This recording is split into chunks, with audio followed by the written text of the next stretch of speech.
ಜೊತೆಗೇನೆ ಬಹುಶಃ ಈ ಮೌಲ್ಯಗಳನ್ನು ತಿಳಿಸಿ ಹೇಳಬೇಕಾದಂಥ ಜವಾಬ್ದಾರಿತ ಸ್ಥಾನದಲ್ಲಿರುವಂಥ ಪೇರೆಂಟ್ಗಳೇ ಆ ರೀತಿ ವರ್ತನೆ ಮಾಡಿದಾಗ ಮಕ್ಕಳಿಂದ ಬೇರೆ ಇನ್ನೇನು ನಿರೀಕ್ಷೆ ಮಾಡಲಿಕ್ಕೆ ಸಾಧ್ಯನೇ ಇಲ್ಲ.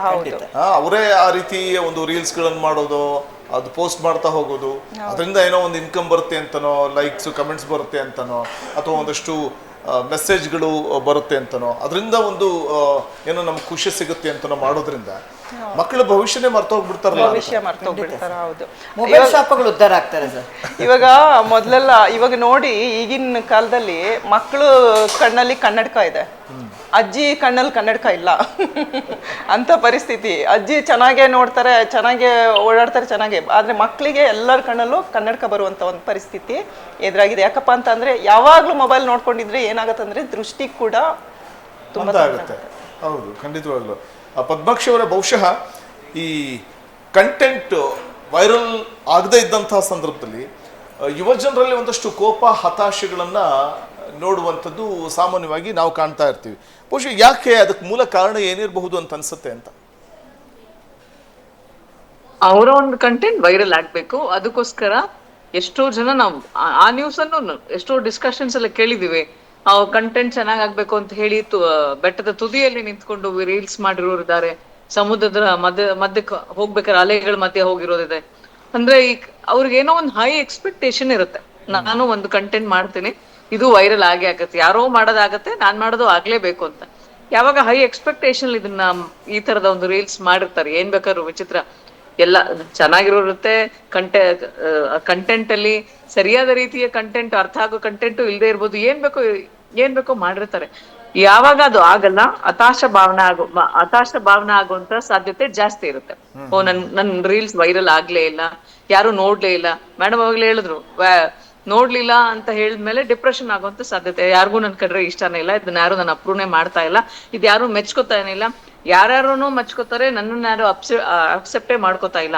ಇದು ಯಾಂತ ಮನಸ್ಸುಗಳಲ್ಲಿ ಆಗುತ್ತೆ ಅಂದ್ರೆ ಆಲ್ರೆಡಿ ಸ್ವಲ್ಪ ಮಟ್ಟಿನ ಮನಸ್ಸಿನ ವಲ್ನರಬಿಲಿಟಿ ಇರುತ್ತೆ, ಸ್ವಲ್ಪ ಮಟ್ಟಿನ ವೀಕ್ ಅಂತ ಕರಿಯಲ್ಲ, ಮನ್ಸು ಸ್ವಲ್ಪ ನೋವಿನಲ್ಲೇ ಇರುತ್ತೆ. ಕೆಲವರೆಲ್ಲ ಮನೇಲಿ ಬೈದಿರ್ತಾರೆ, ಅಯ್ಯೋ ನೀನ್ ಏನಕ್ಕೂ ಉಪಯೋಗ ಇಲ್ಲ, ನೀನು ಸರಿಯಾಗಿ ಒಳ್ಳೆ ಮಾರ್ಕ್ಸ್ ತರ್ಲಿಲ್ಲ, ಈ ತರ ಅದೆಲ್ಲ ಅನ್ಕೊಂಡು ಬಯಸ್ಕೊಂಡಿರುವಂತ ಎಲ್ರು ಅಂತಲ್ಲ, ಕೆಲವೊಬ್ರು ಮನಸ್ಸು ನಾನು ಈ ತರ ರೀಲ್ಸ್ ಮಾಡಿ ಎಲ್ಲರೂ ಫೇಮಸ್ ಆಗಿದ್ದಾರೆ, ನಾನೂ ಮಾಡಿದ್ರೆ ಫೇಮಸ್ ಆಗ್ಬಿಡ್ತೀನಿ ಅಂತ ಮಾಡೋಂಥವ್ರು.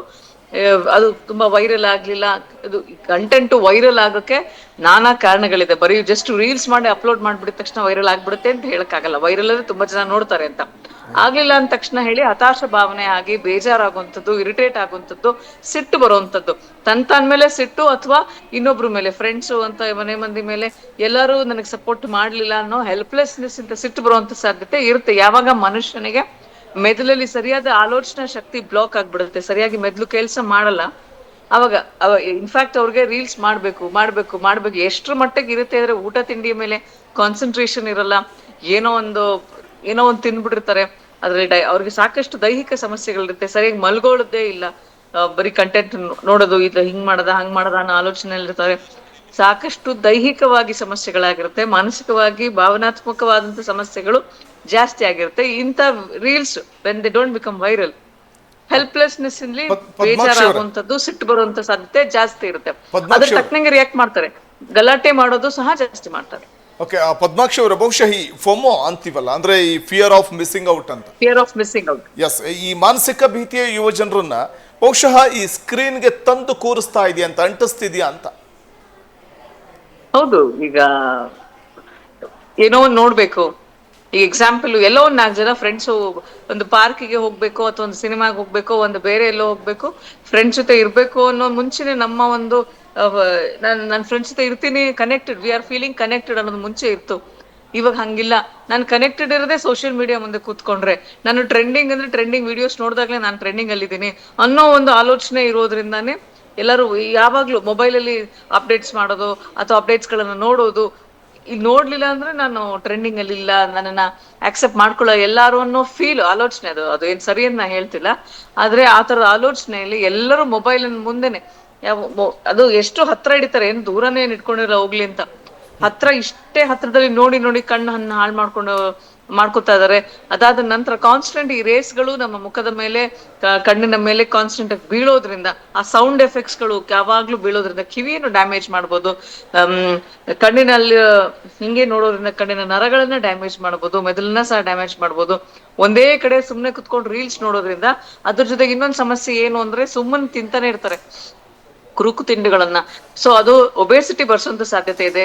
ವೆರಿ ಅರ್ಲಿ ಏಜ್ ಡಯಾಬಿಟಿಸ್ ಬರುವಂತ ಸಾಧ್ಯತೆ ಇರುತ್ತೆ.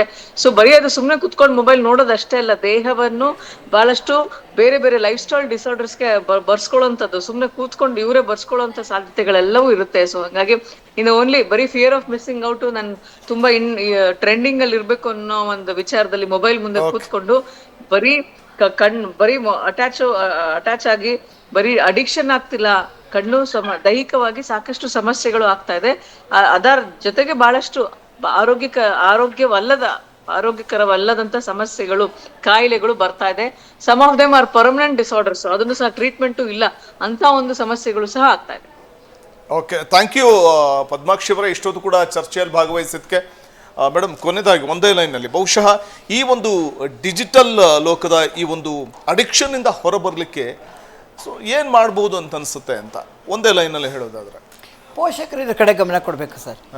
ಪೋಷಕರೇ ಆ ರೀತಿ ರೀಲ್ಸು ಮೊಬೈಲು ಅಂತ ಅವರೇ ಇದ್ರೆ ಪೋಷಕರು ಗಮನ ಕೊಡಬೇಕು. ತಾವು ರೀಲ್ಸ್ ತಾವು ಕೂಡ ರೀಲ್ಸ್ ಹುಚ್ಚಾಟ ನಿಲ್ಲಿಸ್ಬೇಕು. ಒಳ್ಳೆ ರೀತಿಯಲ್ಲಿ ಸದಭಿರುಚಿಯ ರೀಲ್ಸ್ ಕೊಡಿ. ಎಲ್ಲೋ ಬೆಟ್ಟದ ಮೇಲೆ ಹೋಗಿ ನಿಂತ್ಕೊಳ್ಳೋದು, ನೀರಿನ ಮಧ್ಯೆ ನಿಂತ್ಕೊಳ್ಳೋದು, ನೀರಲ್ಲಿ ಡ್ಯಾನ್ಸ್ ಮಾಡೋದು, ದಯವಿಟ್ಟು ಅದೆಲ್ಲ ಮಾಡಬೇಡಿ. ನಿಮ್ಮ ಮಕ್ಕಳನ್ನ ಇಂಥ ಹಾನಿಗೆ ಒಳಪಡಿಸ್ಬೇಡಿ. ಓಕೆ, ರಚನಾ ಅವರೇ, ಕೊನೆದಾಗಿ ಏನು ಹೇಳ್ತೀರಿ? ಬಹುಶಃ ಇಂಥ ಒಂದು ರೀಲ್ಸ್ ಹುಚ್ಚಾಟ ಅಥವಾ ಈ ಮೊಬೈಲ್ಗೆ ಅಡಿಕ್ಟ್ ಆಗೋದು, ಅದರಿಂದ ಹೊರಗೆ ಬರಬೇಕು, ಒಂದು ಕುಟುಂಬದಲ್ಲಿ ಸಾಮರಸ್ಯ ಹಾಗೆ ಮೂಡಿಸ್ಬೇಕು ಅಂತಂದಾಗ, ಇಂಥವನ್ನೆಲ್ಲ ಅವಾಯ್ಡ್ ಮಾಡಬೇಕು ಅಂತಂದಾಗ, ಸೊ ಅಗತ್ಯತೆ ಅಂತಂದಾಗ ಏನು ಮಾಡಬೇಕಾಗುತ್ತೆ? ತಕ್ಷಣಕ್ಕೆ ಯಾವುದನ್ನು ಅವಾಯ್ಡ್ ಮಾಡ್ಲಿಕ್ಕೆ ಆಗೋದಿಲ್ಲ. ಎಷ್ಟು ಅಷ್ಟರಲ್ಲೇ ಇದ್ರೆ ಚಂದ, ಮತ್ತೆ ಜಾಸ್ತಿ ಟೈಮ್ ಅದಕ್ಕೆ ಕೊಡದೇನೆ ಎಷ್ಟು ಅಷ್ಟರಲ್ಲಿ ಏನ್ ಮಾಡ್ಬೇಕು ಏನ್ ಮಾಡಬಾರ್ದು ನಾವ್ ಯಾವಾಗ ನಿಯಂತ್ರಣ ಮಾಡ್ಕೊಂತೀವೋ ಅವಾಗ ನಮ್ಮ ಮಕ್ಕಳು ಕೂಡ ಅದ್ರ ತಕ್ಕಂತಾನೆ ಮುಂದೆ ಹೋಗ್ತಾರೆ ಅಂತ ಹೇಳ್ಬೋದು ಅಷ್ಟೇ. ಓಕೆ, ಅಂದರೆ ಈ ರೀಲ್ಸ್ ಅನ್ನುವಂಥದ್ದು ಇದು ಹುಚ್ಚಾಟನೇ ಹೊರತು ಅಥವಾ ಅಪಾಯ ತಂದೊಡ್ಡುತ್ತೆ ಹೊರತು ಇದರಿಂದ ಯಾವುದೇ ರೀತಿಯಲ್ಲೂ ಕೂಡ ಒಳಿತಾಗೋದಿಲ್ಲ ಅನ್ನುವಂಥದ್ದು ಸ್ಪಷ್ಟವಾಗಿ ಗೋಚರವಾಗುತ್ತೆ. ಥ್ಯಾಂಕ್ ಯು, ಇಷ್ಟೊಂದು ಕೂಡ ಚರ್ಚೆಯಲ್ಲಿ ಭಾಗಿಯಾಗಿದ್ದಕ್ಕೆ ಧನ್ಯವಾದ ಮೇಡಮ್. ಧನ್ಯವಾದ ಮೇಡಮ್. ವೀಕ್ಷಕರು, ಇದಾಗಿತ್ತು ಈ ಹೊತ್ತಿನ ವಿಶೇಷ ಚರ್ಚಾ ಕಾರ್ಯಕ್ರಮ ರೀಲ್ಸ್ ಹುಚ್ಚಾಟ. ನೋಡ್ತಾ ಇರಿ ಫ್ರೀಡಮ್ ಟಿವಿ, ಇದು ಜನಸಾಮಾನ್ಯರ ಚಾನಲ್.